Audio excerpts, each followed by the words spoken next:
Hi everyone, welcome to this video tutorial. Today I will be showing you step by step on how to analyze certain behaviors that are repetitive in your animal behavior videos.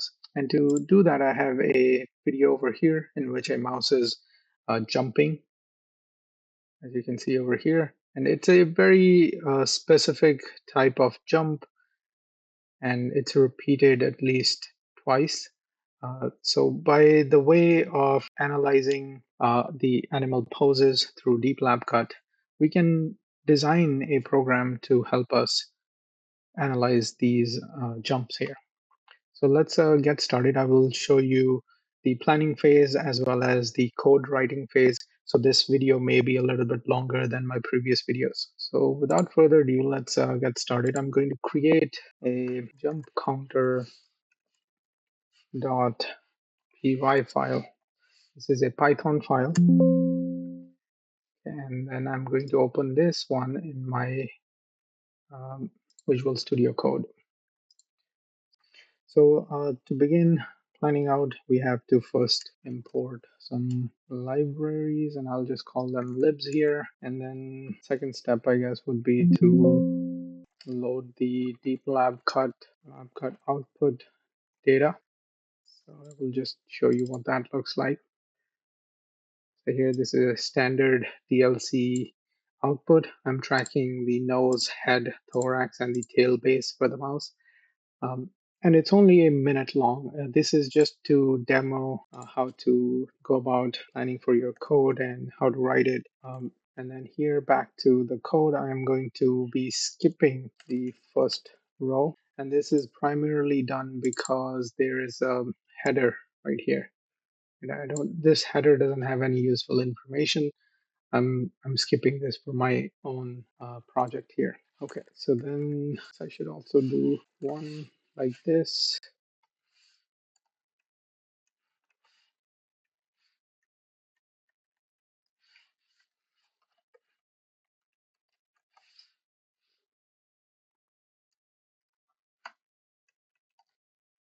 Okay, part 3, create a dictionary to store the coordinates and likelihoods. So in this part 3, what I will do is I will create the nose, head, thorax, and tail base body parts as a dictionary, and under that dictionary I will store my likelihoods and the coordinates, the XY coordinates from the deep lab cut CSV file, and then we can use those to do other calculations specifically for different body parts with the different names. And for part 4, let's go ahead and actually store the data into the dictionary, and this will be a for loop to go through the CSV file and store the data. All right, then we will do some calculations, and I'll just abbreviate this as CLC vertical displacement for the body part. This here, I'm going to pick only one body part because primarily as the mouse is jumping, and this goes back to, for example, you have to know your behavior and your experimental setup to be able to pick the right body part for this type of an analysis. So for example, the thorax is continuously visible no matter which angle the animal is in. For example, even in this angle, the thorax point will be primarily visible, even though the nose or the head might disappear.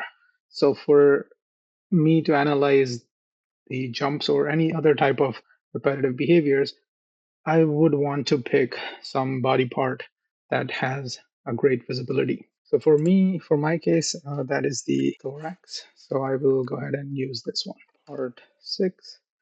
So this is where I'm going to set my threshold for jump detection. So this would be some threshold in pixels, the distance basically from the baseline, which would be the floor, which I would have to define. So when a mouse moves vertically a certain distance, we would classify that as a jump.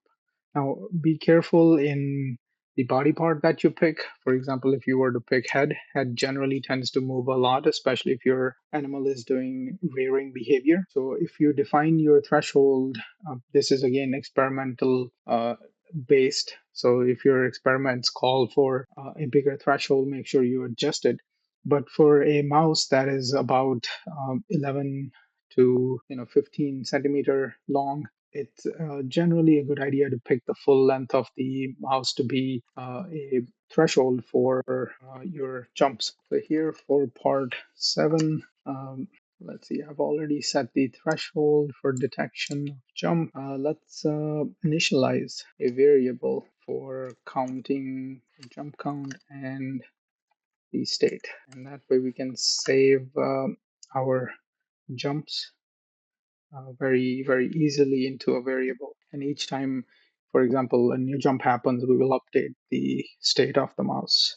Okay, so for part 8, let's see what comes next. So we are pretty much set here for planning of the analysis. Now we need to do some household stuff. So for example, get video properties. And here we would define some FPS and other things in the video. So for example, number of pixels per X amount of distance or something like that, right? So in my case, I'm only going to define the width and the FPS and the height for the video frames. Next, for part 9, define the codec and create a video write object. So here I would just rewrite the frames back to be in a video format so that we can then later view it.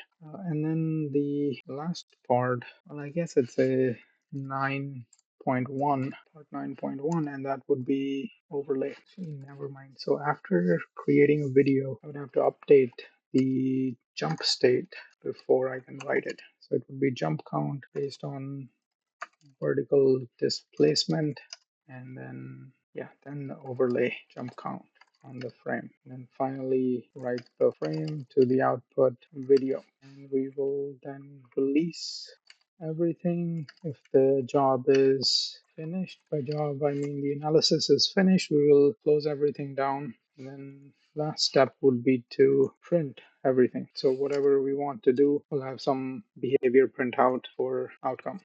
Okay, so let's actually get into the nitty-gritty code of all of this. Okay, so import first and foremost CV2 so we can view the video itself and to do read and write of it. Then we need to import pandas library. Right? So then for part 2, I'm going to call in pd.read CSV. And then here you need to define your path. So I'm going here and copy path, and I'm going to simply paste it in here with single quotations around my path, just like this.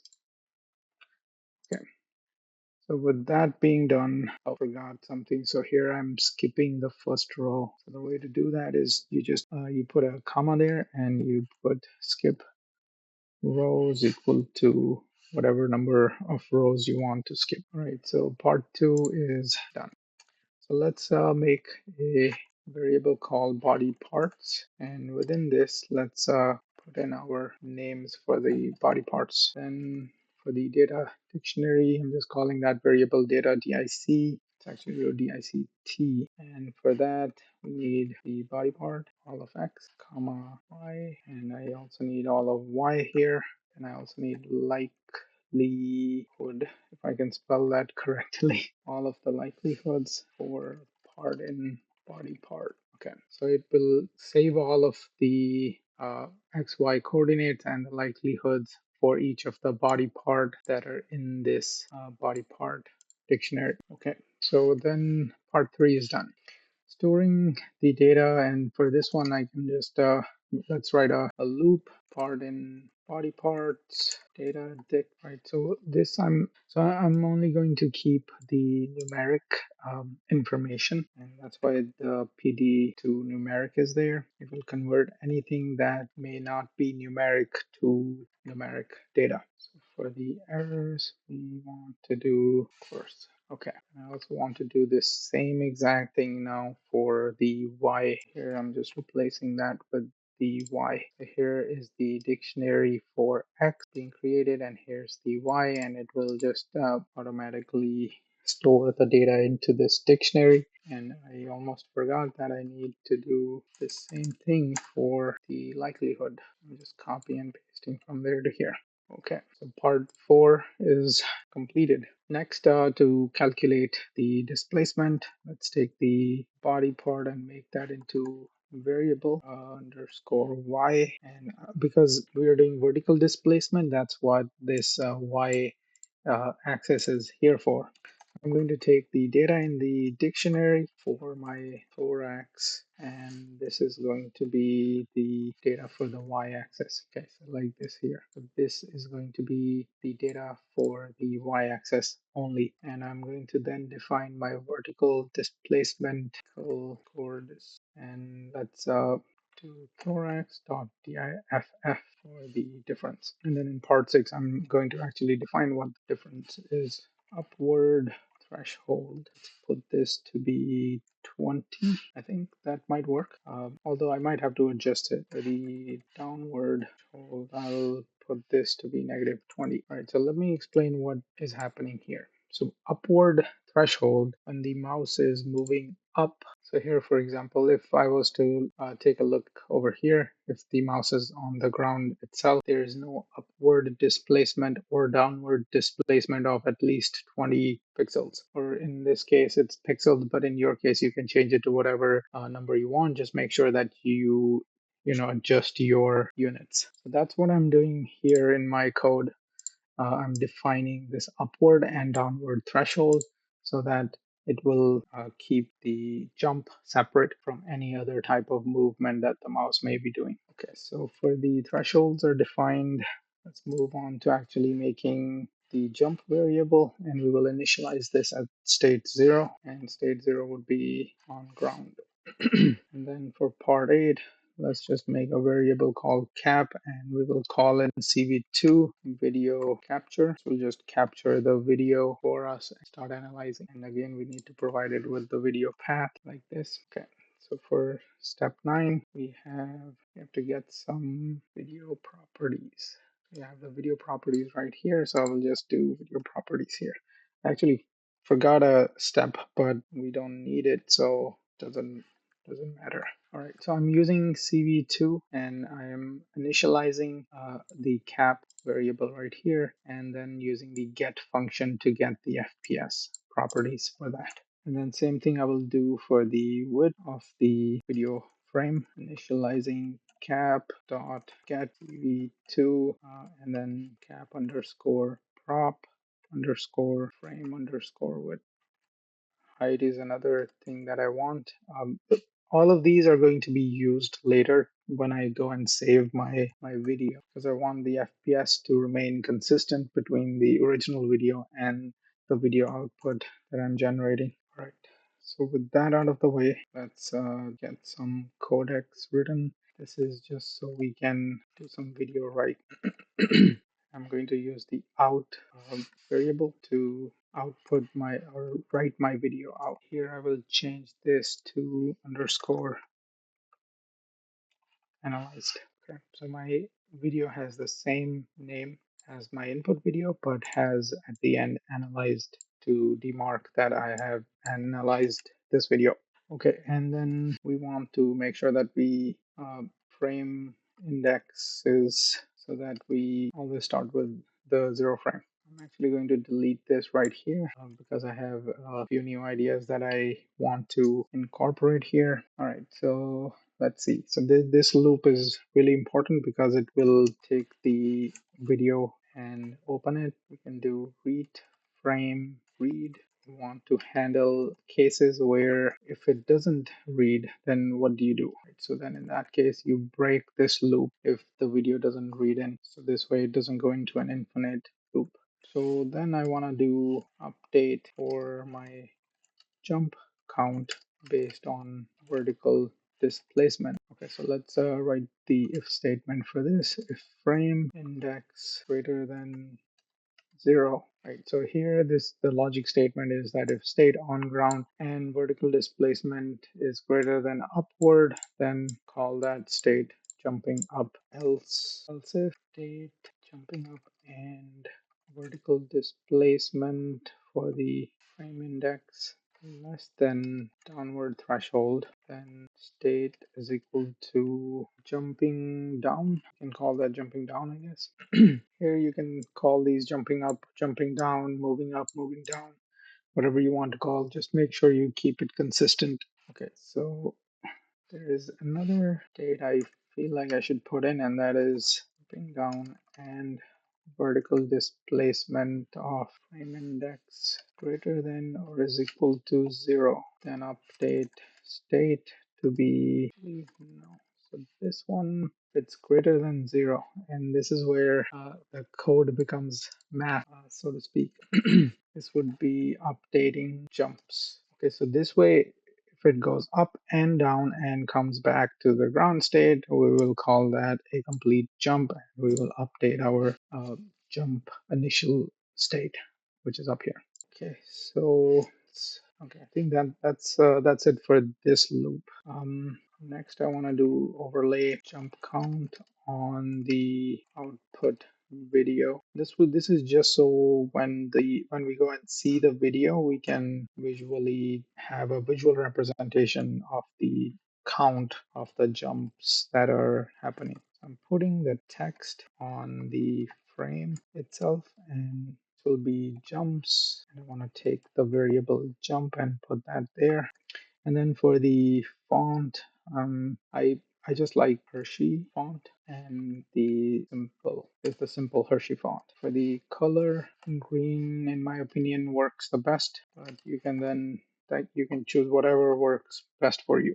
Then let's write the frame to the output video, and this is quite simple. You just do out dot write, and then you give the frame for that, and I'm gonna update the frame index by 1. Okay, so each time a frame gets written, the frame count gets updated, and so on and so forth. Okay, so this loop right here is done. I am opening the video, and I'm opening this frame by frame, and then for each frame by frame iteration, it's doing this loop where it's updating whether the jump has happened or not, and then outputting the frame with the jump number and the green color at 10:30 XYZ coordinate, and then it's outputting that frame, and frame is then getting updated.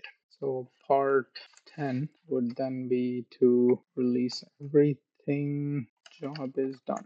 And to do that, we just do cap release out dot release and cv2 dot destroy all.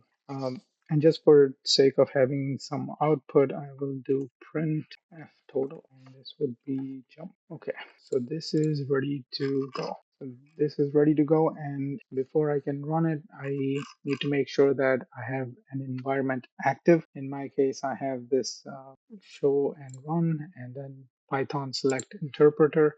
From here, you can pick whichever environment from Conda that you want to use. I have my deep lab cut right here, and this gets updated down here too. So saving this one more time here, the output file will show up right over here somewhere, and I'm going to go ahead and run this in a dedicated terminal. So let's see if this works. Okay, so we have an unexpected argument skip row. Oh, so there's a typo. It should be skip rows, not ROW. I went back into the code and I added in max frame for jumps. So there was some discrepancy in the counting, but by adding in this extra, basically a threshold parameter for defining the number of frames in which a jump is happening, and also by assigning the distance for the upward and downward movement of the mouse, that gives a better outcome. And then I manually verified with my video outcome right here, and I went and counted how many jumps were happening and then matched it to my jump outcome, which came about from me adding in this extra parameter. So for my GitHub code, I'm going to leave this in. Again, these parameters are going to be dependent on your own experimental design. For me, the mouse is clearly jumping, so it's really a no-brainer for me to use a very high threshold for upward and downward distance here. So here's the code. I will put this on my GitHub. Feel free to use it. If you have any comments or suggestions, or if you want to ask me to do any other type of behaviors, please let me know in the comments below. Thank you so much.